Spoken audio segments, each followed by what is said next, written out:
Hello दोस्तों, स्वागत है आप सभी का स्लीपी क्लासेस में।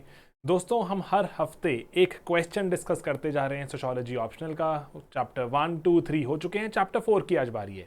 चैप्टर 4 जैसे कि आप जानते हैं थिंकर्स की बारी है। अगर जैसे आप देखें जो हमारा पेड मॉड्यूल पेड बैच रहता है उसमें चैप्टर 4 चल रहा है, बिल्कुल उसके पैरेलल चलाने की कोशिश कर रहे हैं ताकि अगर आपने हमारा कोई पेड मॉड्यूल ज्वाइन नहीं किया तो आप बहुत ज़्यादा मिस ना करें।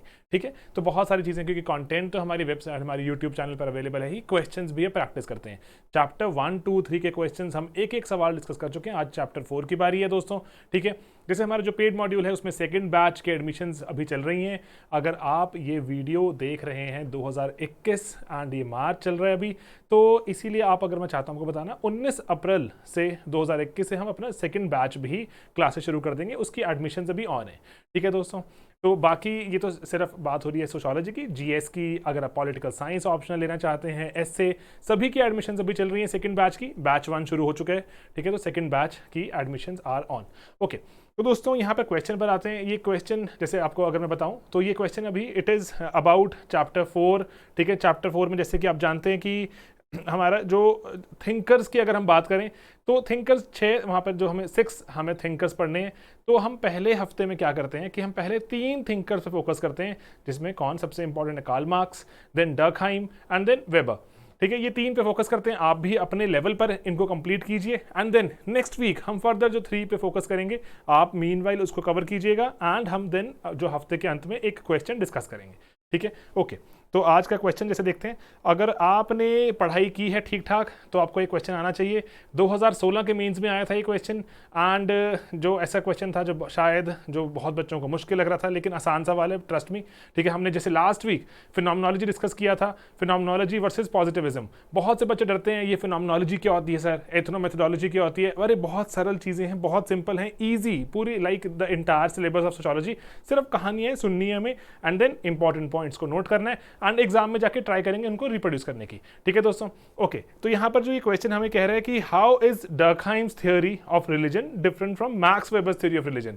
ठीक है दोस्तों, तो यहाँ बात ध्यान देने वाली है कि क्या डर्कहाइम की बात हो रही है एंड मैक्स वेबर की। ठीक है, दो यहाँ पर अदरवाइज क्या होता है, जैसे इस बार तो चलो ऐसा कोई क्वेश्चन नहीं है 2020 में मेंस में, लेकिन 2020 से मेंस या उसके पहले भी अगर आप देखें तो 2 थिंकर्स को कंपेयर करवा लिया जाता है। ठीक है, कि आप इसकी थ्योरी वर्सेस उसकी थ्योरी बताइए। पेपर 1 में भी ये ट्रेंड रहता है, पेपर 2 में भी रहता है। तो लेकिन अगर जैसे अब आगे बढ़ते रहेंगे तो इसका थोड़ा ध्यान रखिएगा। ठीक है, कि जो चीजें कंपेयर करवाने में, क्योंकि देखो दोस्तों यूपीएससी को तो एक सवाल पूछना है तो वो चाहेगा ना मैक्सिमम जो चीजों को कवर करवाया जाए, तो इसलिए वो 2 थिंकर्स कंपेयर करवा लेते हैं बहुत बार। ठीक है, तो डर्कहाइम एंड वेबर की थ्योरी ऑफ रिलीजन पर आपको सवाल पूछा गया है कि बताइए कि कैसे इसमें क्या क्या जो डिफरेंस है।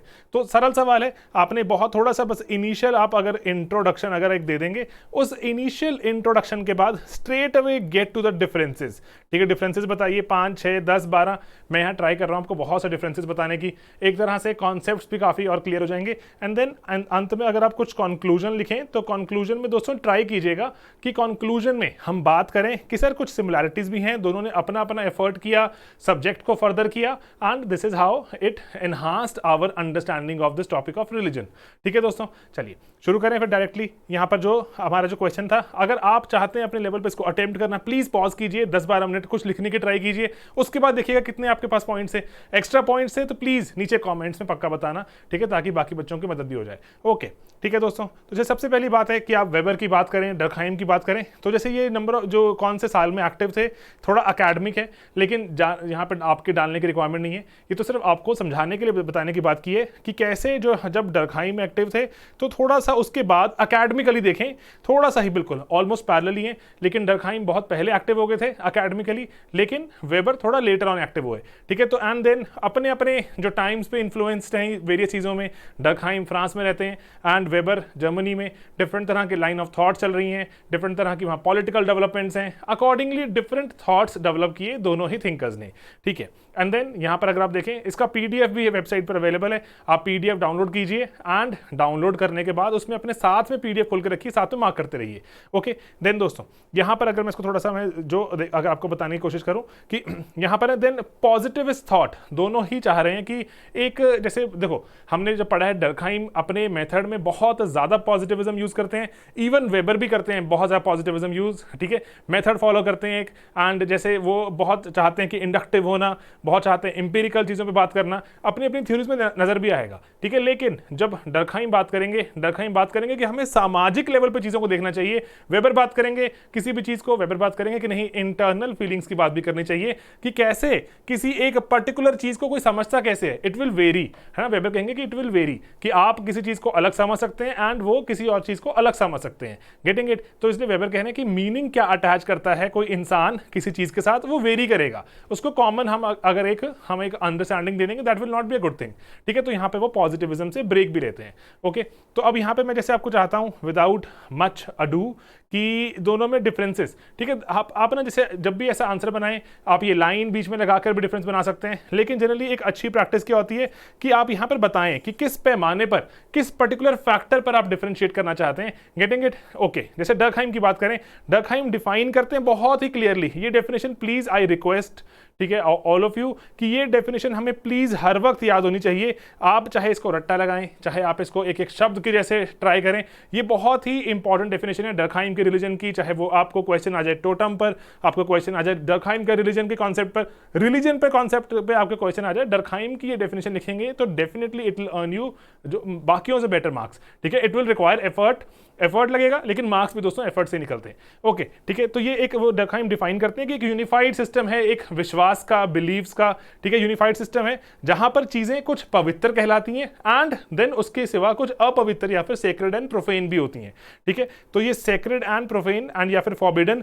की कौन सी चीजें नहीं करनी है आपने, you are not suppose to do this do that, ठीक है। तो ये सब चीजें एंड ये सब चीजों को कन्फाइन करती हैं एक जो भी प्रिंसिपल्स, जो भी नॉर्म्स, ठीक है, वो सब कन्फाइन होकर एक चीज क्या कहलाती है, चर्च कहलाती है। एंड इसको पूरे सेट को जो डर्कहाइम क्या कहते हैं, इस पूरे सेट को रिलीजन कहा जाता है, ठीक है, जहां पर कुछ चीजें हैं पवित्र, कुछ अपवित्र एंड कुछ नॉर्म्स फॉलो करने हैं एंड ये सब जो कन्फाइंड पूरा एक सिस्टम है, इट इज कॉल्ड चर्च, ठीक है। तो ये डर्कहाइम डिफाइन करते हैं। वेबर कहते हैं कि सर जो कंप्लीटली एक डिफाइन करना, डेफिनेशन देना, it's not a very good idea. वो अपने बहुत सारे आर्टिकल्स देखते हैं एंड दोस्तों ये पूरा का पूरा आंसर हमें इग्नू से मिल जाता है और हमें इसमें बहुत सी हेल्प हो जाती है रिट्जर से भी, लेकिन हमने ये इग्नू से बहुत ज़्यादा यहाँ कंटेंट लिया, ठीक है, ताकि अच्छा आंसर बने, ठीक है, और ऐसा आंसर जो कि रिलेटेबल भी हो, रिप्रोड्यूस करना भी आसान हो। ओके, वेबर कहते हैं कि ना जो रिलीजन को डिफाइन करना जो इतना कोई बढ़िया आइडिया नहीं है, लेट्स नॉट डिफाइन इट, उसकी एप्लीकेशंस देखेंगे, उसके यूजेस देखेंगे। डिफाइन करना कहते हैं मेरे कोई खास एंथू नहीं है, ठीक है, वो जो इसको डिफाइन करना चाहते ही नहीं रिलीजन को, एंड वो बोलते हैं कि रिलीजन की परिभाषाएं भी वेरी करेंगी, तो अकॉर्डिंगली किसी का धर्म कुछ और तरह से जो करता है, तो इसीलिए मैं डिफाइन नहीं करूंगा। एंड इसीलिए वो बोलते हैं कि जो पूरा जब भी वो जब क्लास में जाते हैं पढ़ाने, तो वो बोलते हैं कि आपको बस एक अंडरस्टैंडिंग हो जाएगी व्हाट इज रिलीजन, मेरी क्लासें वगैरह लगाकर ऐसे बोलते हैं वो, लेकिन रिलीजन है क्या ये डिफाइन नहीं करूंगा मैं, ठीक है। तो इसीलिए वो कह रहे हैं कि अपने जो अलग से जो आपके जो हर रिलीजन की एसेंस वगैरह जो है उसके कंसर्न्स वेरी करते हैं, डिफरेंट होते हैं, एंड अकॉर्डिंगली इसको वो, इसलिए आप यहाँ पे क्या बता सकते हैं कि आपकी जो सोशल कंडीशन है, सोशल बिहेवियर है, उसके हिसाब से रिलीजन वेरी करेगा। तो गेटिंग इट, यहाँ पर पॉइंट क्या है हमारे पास, पहला पॉइंट कि डेफिनेशन में डर्कहाइम ने कुछ क्लियर डेफिनेशन दी, ठीक है, डर्कहाइम की डेफिनेशन एंड वेबर की अगर हम डेफिनेशन देखें, दोनों में बहुत फर्क नजर क्या आता है, वेबर डिफाइन ही नहीं करते, गेटिंग इट। तो पहला बहुत इंपॉर्टेंट डिफरेंस। ओके, देन दोस्तों उसके बाद जो डिफाइनिंग फीचर की अगर हम बात करें, अच्छा कि आप बताइए तो सही सर कि अगर मुझे अगर कुछ देखना हो कि ये सर धर्म में कोई चीज होती है कि नहीं, मैं किस चीज को धर्म मानूं, किस चीज को मैं रिलीजन मानूं, तो वेबर बोलते हैं, जो डर्कहाइम बोलते हैं पहले कि सर बहुत ही ईजी है, सेक्रेड प्रोफेन चेक कीजिए कि व्हाट इज जो पवित्र, व्हाट इज नॉट पवित्र, ठीक है, पवित्र अपवित्र, सेक्रेड प्रोफेन, ठीक है, इसकी बात करते हैं वो। एंड देन उनके लिए डिफाइनिंग फीचर्स हैं, क्या होते हैं, डिफाइन भी कर दिया हमने, लेकिन एग्जाम में आपको डिफाइन करने की रिक्वायरमेंट नहीं है, ठीक है। एंड देन लेकिन वो बोलते हैं कि जो हमारे अब वेबर साहब बोलते हैं कि सर नहीं, आप ना इसके जो डिफाइनिंग फीचर्स की बात अगर हम ना करें, तो ये तो आप सिंपली ये देखिए कि जो इसका इकोनॉमिक एक्टिविटी पे क्या असर पड़ेगा, ठीक है, इकोनॉमिक एक्टिविटी पर किस तरह से असर डालता है, वो रिलीजन को ज्यादा बेहतर डिफाइन कर पाएगा compare that to anything else. ठीक है, तो जैसे अपना आप एग्जांपल लिखिए यहाँ पर, प्रोटेस्टेंट जो हमारा ethics and spirit of capitalism, ठीक है, PESC का जो इनका एग्जांपल है, सबसे प्राइमरी एग्जांपल यूपीएससी अनंत बार पूछ चुका है, हमने बहुत बढ़िया इसको लेक्चर्स में कवर भी किया हुआ, प्लीज आप वीडियो देखिएगा। ठीक है, तो आप वो इसलिए क्या बोलते हैं कि कहीं पर जो धर्म डिफाइन कर रहा है इकोनॉमिक एक्टिविटी हो कि आप अमीर बनिए, बहुत प्रॉस्पेरिटी लेके आइए, कहीं बोल रहे हैं कि नहीं आप सबको चाहिए मोह माया छोड़िए, पॉवर्टी की राह अपनाइए। ठीक है, जिसको वेबर अपने टर्म्स में डिफाइन भी करते हैं कि आप बहुत बार ऐसे कि आप पॉवर्टी एज अ चॉइस भी आप जो मेक करते हैं एंड आप गरीब रहना पसंद करते हैं। ओके, ठीक है, तो इसलिए इनके लिए क्या है, इकोनॉमिक एक्टिविटी काफी इंपॉर्टेंट है एंड देन इसलिए बोलते हैं कि जो वर्क हार्ड करना है आपने ये नहीं करना एटसेट्रा, कहते हैं ये धर्म में बहुत वेरी करता है, प्रोटेस्टेंटिज्म में कुछ और है एटसेट्रा, बाकियों में कुछ और है। ओके, रिलीजन का सोर्स क्या है, रिलीजन, ठीक है, एक जो रिलीजन के से आगे होता क्या है, तो अब रिलीजन से समाज में क्या मिलेगा एज अ सोर्स। ठीक है, रिलीजन क्या प्रोवाइड करेगा, डरखाइम कहते हैं सर सोशल स्टेबिलिटी, लोग आएंगे आपस में एक, जैसे वो बोलते हैं कि इनिशियली रिलीजन क्या करता था कि लोगों को इकट्ठा करता था, अब चर्च एटसेट्रा ये काम कर रहे हैं। ठीक है, जो रिलीजन के इंस्टीट्यूशंस, वेबर कह रहे हैं सर ऐसा कुछ नहीं है। ठीक है, जो वेबर के लिए क्या सबसे जरूरी है, चेंज। वेबर कहते हैं सर ये चेंज लेकर आता है, रिलीजन से सोशल स्टेबिलिटी नहीं आती, रिलीजन से आता है जो सोशल चेंज। Getting it? तो यहां पर इसीलिए सबसे इंपॉर्टेंट चीज है, यहां पर ये स्टेबिलिटी की बात करेंगे डरखाइम, ये चेंज की, बहुत डिफाइनिंग डिफरेंस है दोनों के बीच का। ओके ओके, देन आगे देखें अगर तो, and then religion as a force, तो रिलीजन एज अ फोर्स कैसे काम करता है वो रिलीजन, वो कह रहे हैं कि रिलीजन कोहेजन लेकर आएगा डरखाइम, ठीक है, एंड मेंबर्स को बाइंड करेगा। वो कह रहे हैं कि नहीं, कह रहे रिलीजन अलग है, वेबर कह रहे हैं sir religion is separate from society, societies में मल्टीपल तरह के लोग भी रहते हैं, मल्टीपल धर्म फॉलो करते हैं, तो सभी को कैसे इकट्ठे बांध सकता है वो, है ना, ये बात सही नहीं लगी आपकी मुझे, वेबर कह रहे हैं। ठीक है, तो इसीलिए it is something separate from society, society में कुछ सेकुलर वैल्यूज भी हैं, आप जो अगर कहीं जाके जॉब कर रहे हैं एंड वहां पे जो वेरियस धर्म के लोग आ रहे हैं, तो कैसे काम कर पाएंगे अगर आपकी अगर धार्मिक वैल्यूज अगर दोस्तों बीच में आ गई सॉरी। ओके, देन दोस्तों व्यूज पर आते हैं। ठीक है, अब यहां डरखाइम क्या कहते हैं, डरखाइम कह रहे हैं कि जो रिलीजन है कलेक्टिव कॉन्शियंस, ठीक है, ये वर्ड प्लीज अगर आप ड्रॉप करोगे ना तो एग्जामिनर को अच्छा लगेगा कि डरखाइम कह रहे हैं कि जो रिलीजन है कलेक्टिव कॉन्शियंस, ठीक है, इकट्ठे एक, जैसे किसी को, जैसे ग्रुप को अगर समझानी हो हमने कॉमन बात कि एक और सभी सिमिलर तरह से समझें एंड समझने के बाद उस पर एक्ट भी करें, तो कलेक्टिव कॉन्शियंस की बात हो जाती है। तो डरखाइम कहते हैं कि कलेक्टिव कॉन्शियंस लेकर आता है जो धर्म, ठीक है, उससे अगर सभी को इकट्ठे आप एंथुजियास्ट भी बना सकते हो, ठीक है, एंड देन उसके बाद जो इंडिविजुअल को सोशली भी आप बाइंड कर सकते हो। ठीक है, इसलिए बस पॉइंट क्या है यहां पर कि सोशल बाइंडिंग की तरह काम करता है। एंड देन वेबर कह रहे हैं कि नहीं सर ऐसा नहीं है, जो आपका जो धर्म है वो बहुत डिफाइन करेगा आपकी economic values, political values, historical factors पे बहुत डिफाइन करेगा, इसीलिए प्लीज आप इसको कलेक्टिव कॉन्शियस की तरह तो मत ही देखिए। ओके, एंड देन उसके बाद गॉड्स एंड स्पिरिट की बात करें, जो डरखाइम तो बिल्कुल भी नहीं शर्माते। ठीक है, डरखाइम कहते हैं कि सर कोई नहीं है गॉड, कोई नहीं है स्पिरिट, ये तो आपने एक क्या किया कि सोसाइटी ने, जैसे आप पढ़ते हैं ना टोटम की जो बात पढ़ते हैं हम, नेक्स्ट पॉइंट वो देख भी रहे हैं। ठीक है, तो वो जो बोल रहे हैं कि हमारे डरखाइम साहब बोल रहे हैं कि सर कि ना आप जो धर्म की जो भी आप इमेज या कोई भगवान की मूर्ति कुछ भी देखते हैं वो क्या चीज़ है, वो तो सोसाइटी ही है ना, it is nothing but society manifesting itself in that जो नॉन मटेरियल थिंग। सो ये डरखाइम ये बोलते हैं, लेकिन वेबर बोलते हैं नहीं सर ऐसा नहीं है, जो रिलीजियस फिगर्स एंड जो रिलीजियस गॉड्स, जो स्पिरिट्स, इनकी बहुत ज़्यादा महत्वता है एंड रिलीजन में वेरी करती रहती है, हम कॉमन एक डिनोमिनेटर तो निकाल ही नहीं सकते कि सर हर धर्म ऐसा ही करेगा, ऐसा नहीं सकता। ठीक है, गेटिंग इट? तो गॉड्स एंड स्पिरिट में डरखाइम कहते हैं कि सर नहीं ऐसा कुछ नहीं है, सिर्फ सोसाइटी ही है जो अपने आप को मैनिफेस्ट करती है इन ऑब्जेक्ट्स के थ्रू।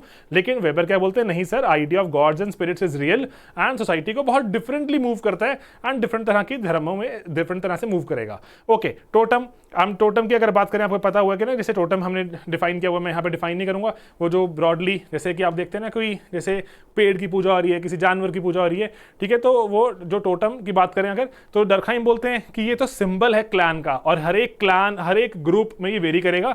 बाद में जाके मॉडर्न रिलीजन में ये क्लैन बड़े हो जाते हैं तो अलग तरह से दिखता है, ये किसी का कोई सिंबल क्रॉस बन जाता है, किसी का ओम एक्सेट्रा, तो एंड किसी का पेड़ की पूजा हो रही है, तो ये कह रहे हैं कि सिंबल है क्लैन का। लेकिन वेबर क्या बोलते हैं, नहीं सर जो टोटम है उसकी वर्शिपिंग तो होती है, लेकिन इसको सैक्रिफाइस क्यों करते हो फिर आप? ठीक है, why is it sacrificed, killed and eaten? ठीक है, तो वो बोल रहे हैं कि इसीलिए टोटम हमेशा ही अगर बहुत पवित्र माना जाए, टोटम हमेशा ही ऐसा माना जाए कि नहीं ये तो बिल्कुल धार्मिक चीज़ है, इसको हम हाथ नहीं लगाएंगे, इसको कोई छुएगा नहीं, ऐसा नहीं है। वेबर कह रहे हैं वेरी करता है। एंड जो टोटम्स को सेक्रीफाइस भी किया जाता है, टोटम को आप जो मारकर काट कर खा भी जाते हैं, ठीक है। तो इसीलिए जो ये वो कह रहे हैं कि परिभाषा है, ठीक है, गेटिंग इट, हमें अकेडमिकली देखना है, दोनों में डिफरेंस बताने हैं। ओके, देन रिलीजियस बिलीफ, हमारे जो डरखाइम जी बताते हैं कि जो रिलीजियस बिलीफ हैं हमारे, वहां पर क्या करते हैं कि जो कलेक्टिव एफर्वेसेंस पे काम है, ठीक है। वर्ड्स हमने सब पढ़े हुए ये वाले, बस यहाँ यूज करते जा रहे हैं। कलेक्टिव एफर्वेसेंस कि इकट्ठे ही सभी को बहुत मजा आ रहा है, ठीक है। जैसे मान लीजिए कोई कीर्तन हो रहा है, कीर्तन में सभी लोग इकट्ठे झूम रहे हैं एंड भगवान के गाने गा रहे हैं, कुछ भी कर रहे हैं, ठीक है। तो ऐसे कुछ भी हो रहा है कहीं पर अगर, तो वो कह रहे हैं कलेक्टिवली हो रहा है, बहुत ग्रुप में सब इकट्ठे झूमते हैं, सबको इकट्ठे सोसाइटी में एक कलेक्टिविटी की फीलिंग आती है। एंड वेबर क्या बोलते हैं कि नहीं ऐसा कुछ नहीं है, ठीक है। एंड देन जो कह रहे हैं कि जो प्रॉफिट्स हैं, प्रॉफिट्स जिन्होंने मैसेज आगे पहुंचाया, आगे चाहे वो प्रोटेस्टेंटिज्म के प्रॉफिट्स हों, चाहे इस्लाम के प्रॉफिट्स हों, वो सब डिस्कस करते हैं वेबर अपनी वेरियस थ्योरीज में। वो बोल रहे हैं कि इनकी बहुत ज़्यादा महत्वता है, ठीक है। एंड इसीलिए जो इनके मैसेज कैसे रिसीव किए जाएंगे उसके हिसाब से रिलीजियस बिलीफ वेरी करेंगे। Collective effervescence is a separate thing, लेकिन वो वेबर कह रहे हैं कि मुझे लगता है कि जो प्रॉफिट्स को इंपॉर्टेंस देनी बहुत ज़रूरी है।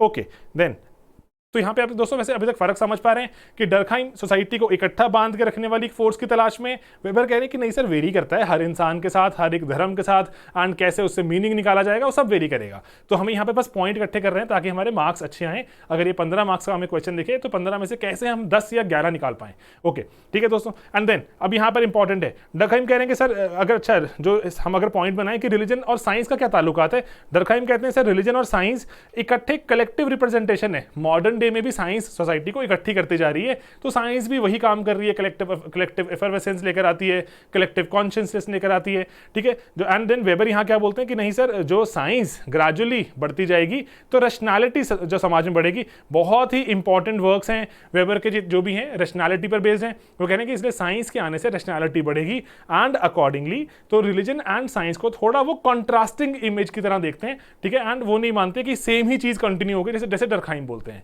ठीक है। एंड देन जो रिलीजन कौन से स्टडी किए, जो डरखाइम ने स्टडी किए थे हमारे बिल्कुल पुराने जो बिल्कुल ऑस्ट्रेलियन जो हमारे अगर धर्म जाके उन्होंने देखे कैसे जो प्रिमिटिव हमारे लोग रहते थे। एंड देन इन्होंने तो जो वेबर ने तो हमारे मॉडर्न धर्म जो समझे एंड उसमें कैसे उन्होंने इंपैक्ट किया आज की सोसाइटी को, कैपिटलिज्म एक्सेट्रा को, उसकी बात करी, ठीक है। एंड देन फंक्शन क्या है, एंड देन जो डरखाइम के हिसाब से 3 इंपॉर्टेंट फंक्शन है कि एक तो कोहेजन है, एंड देन की सोशल नॉर्म्स एक्सेट्रा को जो पूरा करना, एंड देन उसके बाद कि हमारे जो मीनिंग ऑफ लाइफ एक्सेट्रा जो क्वेश्चंस हैं जो हम बहुत टाइम से जो सोचते जा रहे हैं, इस पर कलेक्टिव कॉन्शियसनेस पर इंपैक्ट डालना अकॉर्डिंगली, ये कुछ इंपॉर्टेंट फंक्शंस हैं हमारे रिलीजन के डरखाइम के हिसाब से। वेबर कह रहे हैं कि सर आप ये बात तो सही है, लेकिन जो हमें इसके इंपॉर्टेंट फंक्शंस की बजाय हमें इसके इंपैक्ट को देखना चाहिए, that should be more important for a sociologist. And then वो क्या बोलते हैं कि कैपिटलिज्म, इंडस्ट्रियलाइजेशन, रैशनैलिटी पर क्या प्रभाव डाला प्रोटेस्टेंटिज्म ने, क्या प्रभाव डाला किसी और धर्म ने, उसकी बात करो कि कोई फेवरेबली इंक्लाइंड है या कोई अनफेवरेबली इंक्लाइंड है टुवर्ड रैशनलाइजेशन, ठीक है, टुवर्ड्स कैपिटलिज्म। तो इस पर स्टडी करना जरूरी है इंस्टेड की फंक्शन क्या पूरे करते हैं। ओके, ठीक है दोस्तों। एंड देन आप अंत में चाहें तो आप ऑफर कर सकते हैं क्रिटिसिज्म भी कि लेकिन जो धर्म की कंप्लीट परिभाषा है जो डरखाइम की, वो भी जो हमारी कंप्लीट नहीं है, एंड देन इवन की वेबर की भी कंप्लीट नहीं है। आप क्रिटिसिज्म ऑफर कर सकते हैं एंड जनरल है ना, हमने भी कवर भी किए हुए हैं। तो यहाँ पे आप बोलें कि जो डरखाइम का एक जो है वो स्ट्रक्चरल फंक्शनल अप्रोच है रिलीजन की, कि जो हमारा धर्म है वो सिर्फ फंक्शनल है, सब कुछ बहुत ही औसम काम कर रहा है, डिसफंक्शनल एरियाज को बस डरखाइम क्या बोलते हैं कि कभी कभी होते हैं, तो ठीक है, बाकी हर वक्त तो रिलीजन फंक्शनल ही रखता है इंसान को एंड पूरी समाज को फंक्शनल जोड़ कर रखता है, ठीक है। एंड देन जबकि वेबर है, वेबर का अगर देखें क्रिटिसिज्म, तो उन्होंने जो Protestant ethics and spirit of capitalism में जो अपना डेटा यूज किया, उस डेटा को कैसे सिर्फ सिलेक्टिवली दिखाई एफिनिटी की, प्रोटेस्टेंटिज्म एंड कैपिटलिज्म में कैसे सिलेक्टिव एफिनिटी है उसकी बात करी। तो अकॉर्डिंगली वो बोल रहे हैं कि इन सब चीजों को अगर हम यहाँ पे नोट करें तो यहाँ पे अब आप उनको ऑफर कर सकते हैं जो criticism in terms of their understanding of religion. हमने डिटेल में डिस्कस किया भी हुआ वैसे, ठीक है दोस्तों। तो इसलिए अगर आप अंत में कंक्लूड कर सकते हैं कि दोनों ने ही हमारी अंडरस्टैंडिंग को बढ़ाया एंड दोनों ने ही हमारे हमारी रिलीजन की परिभाषा को और एक्सटेंड किया, रिलीजन के इम्पैक्ट को समझा, ठीक है, तो हमें हेल्प मिलती है। जो लेटर ऑन जितनी भी सोसाइटीज थी, लेटर ऑन जितने सोशियोलॉजिस्ट थे, उन्होंने सोसाइटी को अंडरस्टैंड करने में वेबर एंड डर्कहाइम ने बहुत ही एक महत्वपूर्ण भूमिका निभाई, ठीक है, आप लिख सकते हैं, ठीक है। लेकिन उसके पहले आप अगर जो यहाँ पर अगर आप पहली बार अगर देख रहे हैं तो ये टर्म्स इंपॉर्टेंट हो जाती हैं जो डर्कहाइम यूज करते हैं। What is collective consciousness, what is collective effervescence, की कलेक्टिव कॉन्शियसनेस कि सभी एक ही जैसे बिहेव करें, अगर सभी के एक ही जैसी मानसिकता हो जाए, सोचने का तरीका एक जैसा हो जाए, शेयर्ड रिलीजियस फ्रेमवर्क्स, है ना, ये बात कर रहे हैं जो शेयर्ड रिलीजियस फ्रेमवर्क, कि अगर आप अगर आप सब हिंदू हैं तो ऐसे सोचेंगे, सभी मुस्लिम हैं ऐसे सोचेंगे, सिख एटसेट्रा, ठीक है, सभी का एक कलेक्टिव सा एक कोई माइंडसेट होगा। डर्कहाइम ऐसा मानते थे। एंड एफर्वेसेंस मतलब कि बहुत मजा आ रहा है इकट्ठे, कि जैसे ही अगर कोई धार्मिक संगीत चला सभी को पूरा एकदम फुल एंजॉय कर रहे हैं एंड झूम रहे हैं, तो वो एफर्वेसेंस की बात करते थे, कहते हैं रिलीजन ये करता है, that is how religion binds the society together, ठीक है। तो ये दो टर्म्स हैं, साइड में एक्स्ट्रा डाल दी, अगर आपको जो थोड़ा अगर इनको रिकॉल करना है, अपने वोकैबुलरी में यूज भी करना है, तो दोस्तों ये सब जो बेसिक सी चीजें हैं। एंड ओवरऑल जैसे यहाँ पे पॉइंट्स थोड़े ज्यादा पॉइंट रखने हमेशा जरूरी रहते हैं मॉडल आंसर्स में, क्योंकि कितना रिटेन होगा, कितना रिटेन करने के बाद हम उसको जो अपने एग्जाम तक पहुंचा पाएंगे, कम्युनिकेट कर पाएंगे, इसलिए ऑलवेज प्रिपेयर एक्स्ट्रा। एंड उसमें से अगर कुछ कंटेंट हो जाए यूज तो बहुत ही अच्छी बात है, ठीक है दोस्तों। तो बस यही आज का अटेम्प्ट कि आपको ये क्वेश्चन अटेम्प्ट करवाया जाए एंड वेबर एंड डर्कहाइम जी की रिलीजन की थ्योरीज में थोड़ा कॉन्ट्रास्ट दिखाया जाए एंड आंसर बनाने की कला और बेटर की जाए। तो लिखते रहिए। बाकी जो हमारे दोस्तों पेड मॉड्यूल्स हैं, पेड मॉड्यूल्स में आंसर राइटिंग बहुत इंटीग्रल पार्ट है। आंसर की देखो जितनी मर्जी मैं नॉलेज इकट्ठी कर लूँ, आंसर में अगर नहीं पहुंचा पा रहा, एग्जामिनर तक नहीं मेरी बात पहुंच रही, तो है ना, बात ही क्या, फिर तो कोई पॉइंट ही नहीं पढ़ने का। तो इसीलिए एग्जामिनर के हमने कलेक्टिव एफर्वेसेंस करानी है, उनको पूरा आनंद दिलाना है, वाह वाह क्या आंसर लिखा है, एंड तभी मार्क्स मिलेंगे, ठीक है दोस्तों। मार्क्स कार्ल मार्क्स की बात ही नहीं हुई यहाँ पर। ऑलराइट दोस्तों, चलिए मिलेंगे अपने अगले वीडियो में। And batch 2 is on again, I repeat, sociology का हो, चाहे जीएस, चाहे पॉलिटिकल साइंस, चाहे एसए एक्सेट्रा, सभी के बैच 2 ऑन है। 19 अप्रैल को ये क्लासेस शुरू होंगे, उसके पहले बैच बंद हो जाएंगे। ऑलराइट, चलिए मिलेंगे दोस्तों अपने अगली क्लास में बहुत ही जल्द। बाय बाय दोस्तों, टेक केयर।